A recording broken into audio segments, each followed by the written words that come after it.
What if God had been speaking to us about a lot of things and He have told us, He have given us this, and He have, oh Lord, but we still don't believe. We won't go. They became, just because, let's say if they became afraid and was under a lot of stress because they didn't visibly see this thing.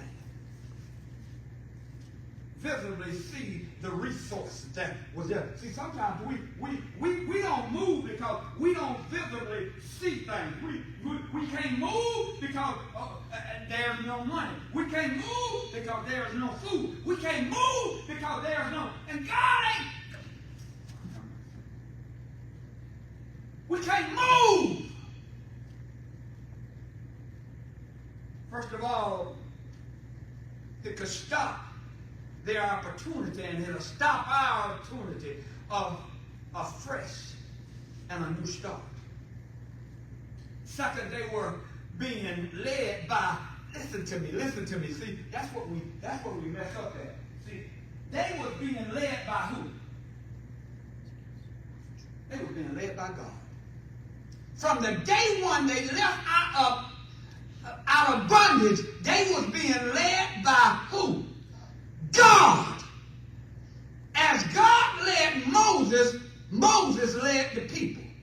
Now, do you see that? Do you see it? Do you see that?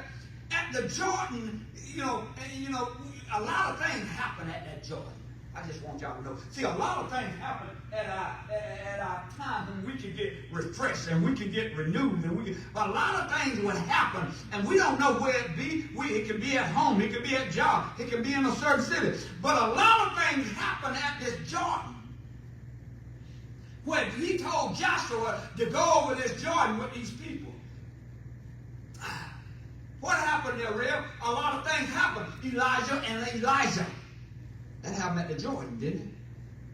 When Elijah struck the water and he went over with Elijah, well, his servant Elijah didn't come back with him across the Jordan, so Elijah struck the water. He got his mantle and he struck the water, coming back by himself. See, sometimes you got to be alone. Sometimes you're going to be on your own. See, Elijah led him so far, but when he struck that water going back, he didn't have him with him. See, we always want somebody with him, but God said, I'll be always with you. Do you see it? John the Baptist, he was baptizing at the Jordan, in Jesus and their disciples, and a lot of things was going on at the Jordan. That sometimes doesn't mean anything to us today, and for some of Joshua's folks in the day, it didn't mean nothing to them. What it didn't mean, I'm talking about, they was being led by God. See, a lot of times that don't mean nothing to us today, and that didn't mean nothing to, but they were being led by God Himself. God Himself being led by anything, sometimes anything we would get worse off before we get better. We got to be able to be led by God. We got to be able to walk in this word. That's why I stick with the word. I stick with the word. I stick with the word. Because if we don't be led by God, we'll err and do by anything. See, don't be led